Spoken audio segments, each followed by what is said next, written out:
Right, మనం ఇక main డిబేట్లోకి వద్దాం సార్. కాకమాన్ రాజశేఖర్ గారు, రా కదలిరా అంటూ తెలుగుదేశం పార్టీ అధినేత చంద్రబాబు నాయుడు సభలు ప్రారంభమయ్యాయి. మనం చూసాం కనిగిరిలో, అలాగే నిన్న 2 సభలు కృష్ణా జిల్లా తిరువూరులో, గోదావరి జిల్లాలో ఆచంటలో కూడా ఆయన మాట్లాడారు. స్పెసిఫిక్గా చాలా అంశాలు ప్రస్తావించారు, పాలనకు సంబంధించి, అలాగే అటు తెలుగుదేశం పార్టీ చెప్తున్న 6 హామీలకు సంబంధించి, సూపర్ 6కి సంబంధించి చాలా అంశాలు ప్రస్తావించారు. అయితే రాజధాని పేరుతో 3 ముక్కలాట ఆడారు, ఇన్ని రోజులకి ఏదీ తేల్చలేకపోయారు, మళ్ళీ అమరావతి రాజధాని అంటూ ఆయన చాలా స్పష్టంగా నిన్న ఒక ప్రకటన చేశారు. చంద్రబాబు కామెంట్స్పై మీ కామెంట్ ఏంటి? Sir good morning sir. Good morning అండి. ఆలపాటి రాజా గారికి కూడా ముందుగా నమస్కారాలు sir. Good morning brother. Good morning. అయితే ఇక్కడ చంద్రబాబు నాయుడు గారి యొక్క విమర్శల్లో కొత్తదేం లేదు. గతంలో అనేక సందర్భాలు ఏ విధంగా విమర్శ చేశారో అదే విధంగా ఈ రోజు కూడా అదే విమర్శ చేస్తున్నారు. రాజధాని అంశం కూడా మరి ఆయన ఒకసారి రాజకీయ ప్రయోజనాలకి వాడుకునేటువంటి ప్రయత్నం చేశారు ఆయన. అంటే దీన్ని ఏమంటే ఆయన మాట్లాడినట్టు గతంలో మరి రాజధాని అంశాన్ని 5 సంవత్సరాల్లో ఒక్కడికి కూడా ఎందుకు కదిలించలేకపోయారు, ఎందుకు కేవలం తాత్కాలిక భవనాలతోనే ఉన్నారు, కనీసం ఆయన నివసిస్తున్నటువంటి రాజధానికి మరి విజయవాడకు రహదారి అయినటువంటి కరకట్టను కూడా ఎందుకు మరి ఆ రోడ్డు కూడా ఎందుకు వేయలేకపోయారు?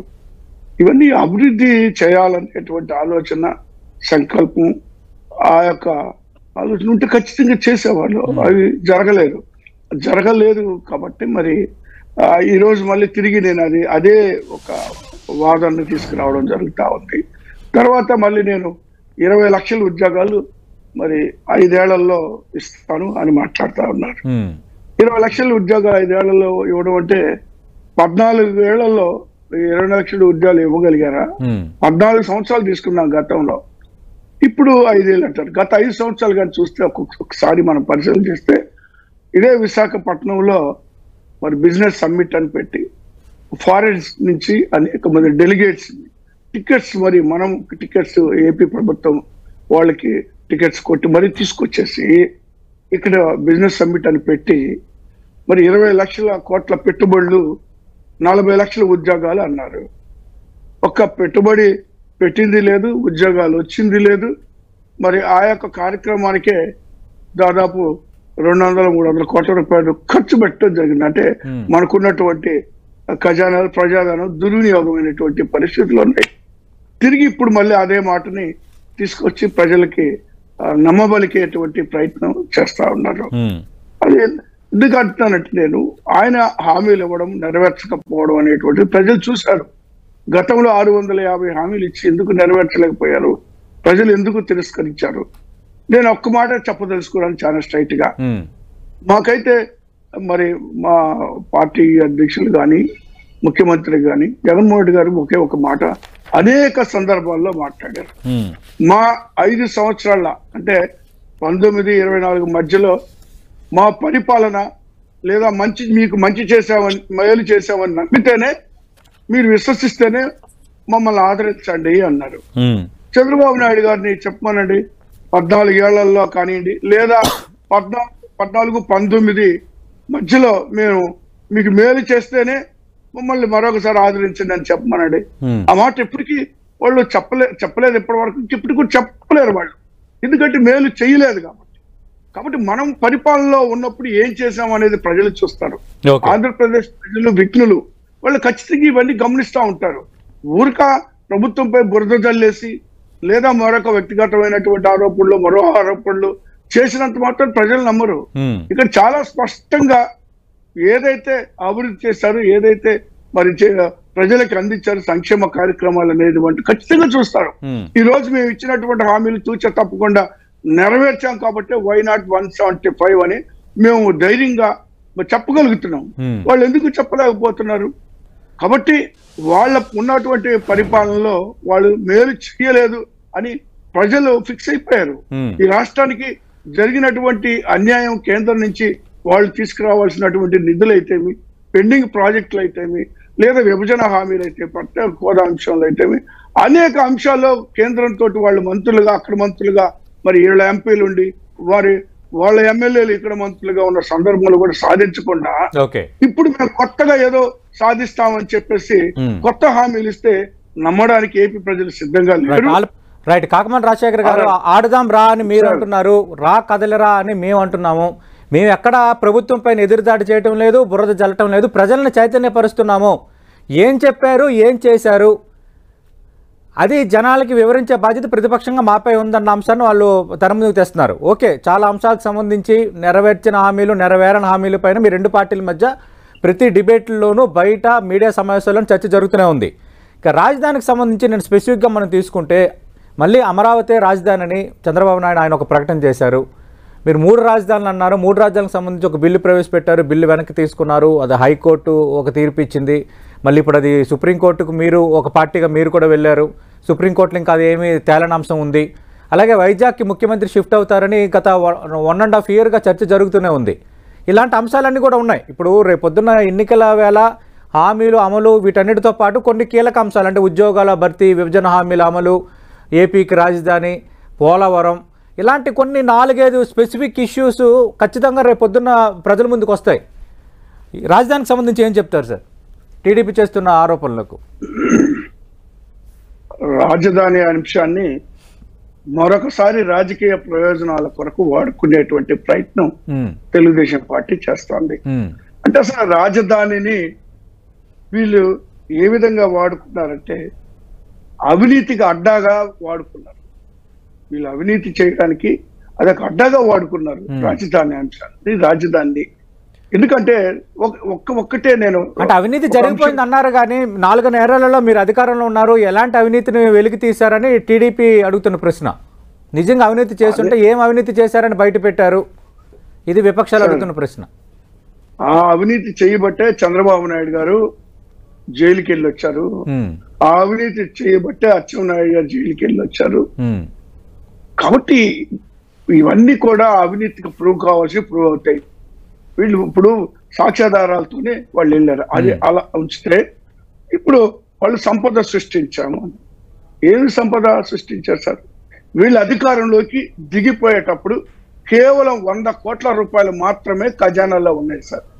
అంటే ఆ నెలకి జీతాలు ఇవ్వడానికి కూడా మేము అధికారంలోకి వచ్చిన తర్వాత డబ్బులు లేని పరిస్థితులు స్పష్టంగా ఉన్నాయి. అవి కాకుండా దాదాపు 2,65,000 కోట్ల రూపాయలు పైబడి అప్పులు చేసేస్తున్నాయి. వాటికి 20,000 కోట్ల రూపాయలు వడ్డీలు చెల్లిస్తున్నటువంటి పరిస్థితులు ఉన్నాయి. ఈ పరిస్థితుల్లో వాళ్ళు అసలే కాదు, అసలు ఒక 20,000, వడ్డీ ఒక 20,000, అంటే దాదాపు 40,000 కోట్ల రూపాయలు ప్రభుత్వం ప్రతి ఏడాది చెల్లించాల్సిన పరిస్థితులు ఉన్నాయి. దాదాపు 60,000 కోట్ల రూపాయలకి టెండర్లు పిలవడము, వాళ్ళు ఇష్టారాజ్యంగా వదిలేసిపోవడం జరిగింది. బిల్లులు చెల్లించాల్సిన పరిస్థితుల్లో కూడా బిల్లులు చెల్లించకుండా వదిలిపెట్టిన పరిస్థితులు ఉన్నాయి. అంటే వీళ్ళు సంపదను సృష్టించడం కాదండి, సంపద సృష్టించడం, సంపదను దోచుకోవడం, ఈ 2 కార్యక్రమాలు చేసి వాళ్ళు దిగిపోవడం జరిగింది.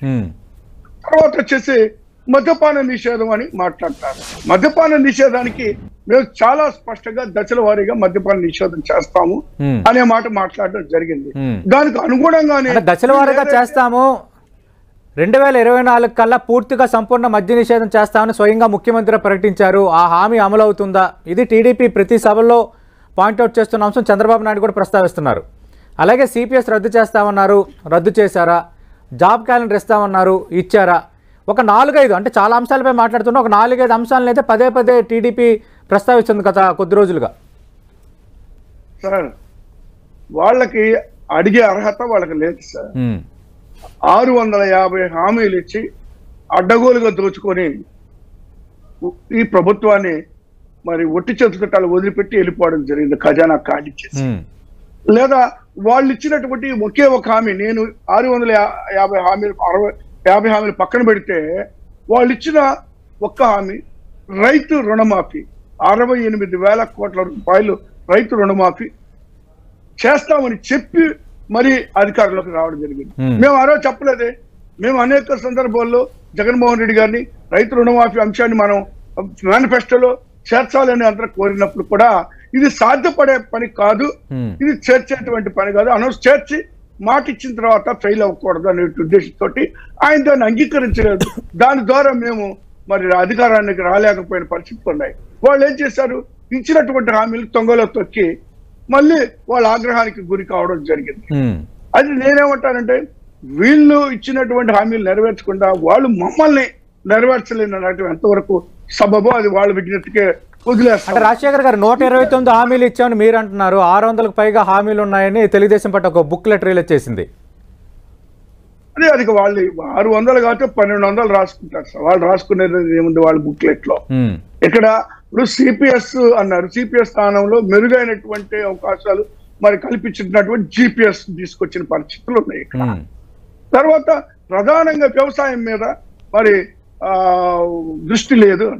వ్యవసాయం అంటే రైతుల ఆత్మహత్యల్లో ఆంధ్రప్రదేశ్ మొదటి స్థానంలో ఉంది, అప్పుల్లో ఆంధ్ర రైతులు మొదటి స్థానంలో ఉన్నారు. ఇది నా చంద్రబాబు నాయుడు చేసిన కామెంట్స్.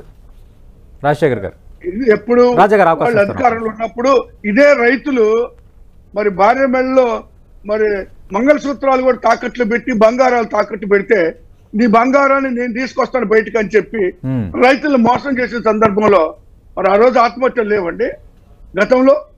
కాబట్టి వాటిని ఇంకా తగ్గించుకుంటూ వస్తా ఉన్నాం మేము. రాను రైతులకి ఇప్పుడు రైతు భరోసా కేంద్రాలు పెట్టి అన్ని వసతులు కల్పిస్తున్నాం. రైతులకి ఏదైతే అవసరమో ప్రతి అంశంలోనూ ఈ రోజు ప్రభుత్వం వాళ్ళ అండగా నిలబడుతుంది. కౌలు రైతులకు కూడా మరి ఈ రోజు డబ్బులు ఇస్తున్నటువంటి పరిస్థితులు ఉన్నాయి. వాళ్ళు వదిలేశారు కదండి, రాజధాని ప్రాంతంలో రైతులకి ఇళ్ల పట్టాలు ఇస్తా ఉన్నారు. వాళ్ళు ఏం చేశారు, ఏం చేయకుండా వెళ్ళారు. రైతులు వాళ్ళని నిలువున మోసం చేశారు. రాజధాని ప్రాంతంలో 3 పంటలు పండేటువంటి మరి భూములు బీడు భూములుగా మార్చినటువంటి చంద్రబాబు నాయుడు గారిది తెలుగుదేశం పార్టీ. మరి వాళ్ళు రైతుల గురించి మాట్లాడతారు. అసలు వ్యవసాయంలో దండగా అన్నటువంటి వ్యక్తులు వాళ్ళు. మీకు మాట్లాడే హక్కు లేదంటున్నారు. అన్ని హామీల విషయంలో అలాగే వ్యవహరించారు.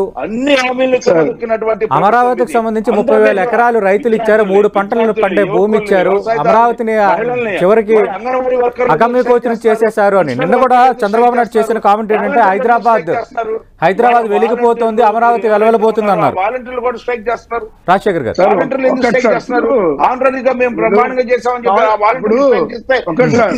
కాళ్లతో తన్నిన చరిత్ర అంటున్నారు.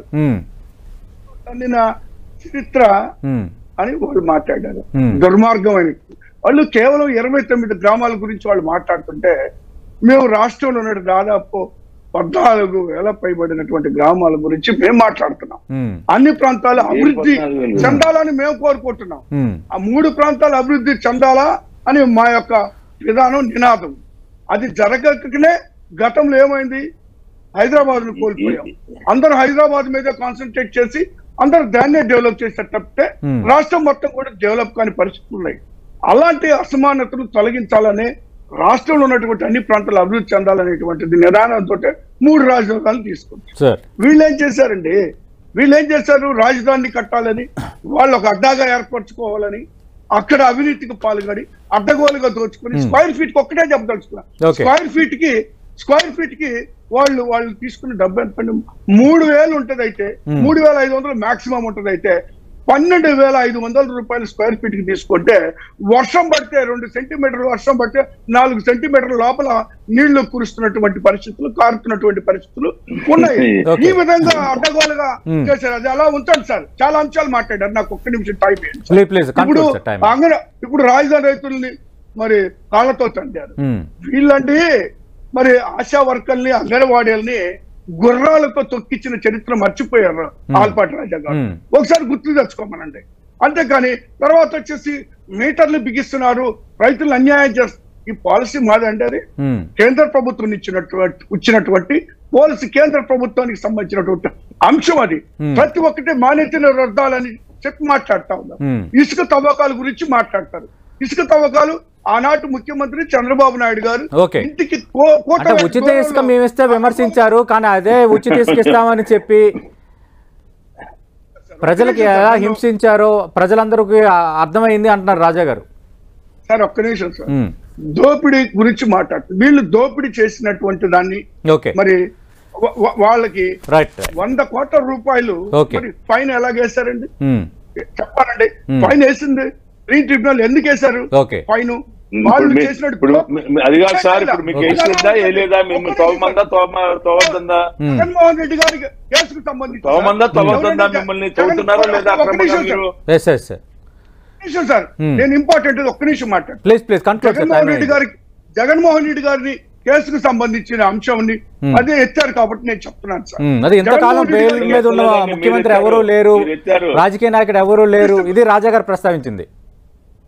దయచేసి ఎవరు ఒక్క నిమిషం నాకు అవకాశం ప్లీజ్ సార్, టైం అయింది. జగన్మోహన్ రెడ్డి గారికి కేసుకు సంబంధించి మరి వీళ్ళు మాట్లాడారు. ఆ కేసు అసలు పెట్టింది ఎవరండి? తెలుగుదేశం పార్టీకి సంబంధించి ఎర్రవనాయుడు గారు, కాంగ్రెస్ పార్టీకి చంద్రబాబు గారు.